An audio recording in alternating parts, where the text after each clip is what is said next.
ভারী বৃষ্টিতে সোমবার ভোর ৬টায় সিলেট নগরীর ৩৫ নং ওয়ার্ডের চামিলিবাগ এলাকায় পাহাড়ের টিলা ধসে একটি আধা পাকা ঘরের উপর পড়ে।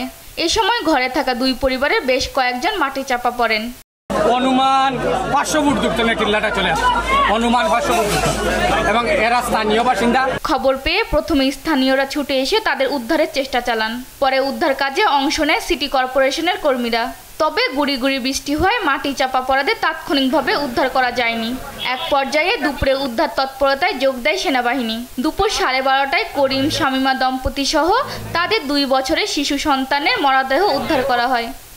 ডক্টর পালস এবং অন্যান্য যে নিয়মিত পরীক্ষা যেটা করা হয় সেটার মাধ্যমে নিশ্চিত হয়েছেন যে তারা বেঁচে নেয়। 7টার সময় আমার নাতি, আমার বুড়ি, আমার দামা আহত অবস্থায় উদ্ধার করা হয় মাহমুদ, বাবুল, বাচ্চু নামের আরও 3 জনকে। পরে তাদের পাঠানো হয় সিলেট ওসমানী মেডিকেল কলেজ হাসপাতালে। আবহাওয়া অফিসের তথ্য মতে রোববার রাতে সিলেটে 34 মিলিমিটার বৃষ্টিপাত হয়েছে। এর আগের দিন 3 ঘন্টায় 221 মিলিমিটার বৃষ্টি হয়েছে। নিউজ ডেস্ক, দেশ টিভি।